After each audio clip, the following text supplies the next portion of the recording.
ઈટાળા. હવે તમને શું તકલીફ હતી? પગ મંડાતો નહોતો, ગોઠણ, પગેથી ને આમ વજન નહોતો દઈએ, વજન ન દઈ શકતા અને પલોઠી વાળીને બેસી ન શકતા. બેસી ના. અને કેટલા દિવસથી હતું? 6 દિવસ થયા. 6 દિવસથી આ પ્રોબ્લેમ થઈ ગયો હતો અને આજે આવ્યા, પહેલો દિવસ છે આપણે, તો તમને કેટલો ફાયદો? ઘણો ફાયદો થઈ ગયો. પલોઠી વાળીને અત્યારે બેસી ગયા, બેસી ગઈ. પગથિયા ચડીવા? હા, પગથિયા તો હાવ ચડી જ નહોતી, તો આજ ચડી ગઈ.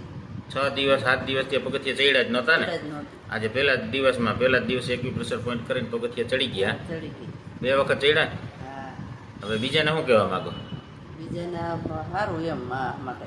બરાબર ને? આજ કરાય ને એક્યુપ્રેશર આજ પોઈન્ટ? કરાય. દવા કરતા જ કરાય. તમે દવા લીધી હતી કે દવા નહોતી? દવા નથી લીધી. તો એમનામ રાહ જોઈતી મટી જાય તો? રાહ જોઈ, મટી જવાની રાહ જોઈતી. અને તમારા વેવાણને તમે આવ્યા હતા ભેગા, હા, એના ભેગી આવી હતી. એટલે તમે અહીંયા આવ્યા, એટલે એને રેડી થઈ એને ગયું, જોઈને આવ્યા અમે. એને રેડી થઈ ગયું ને? હા. જય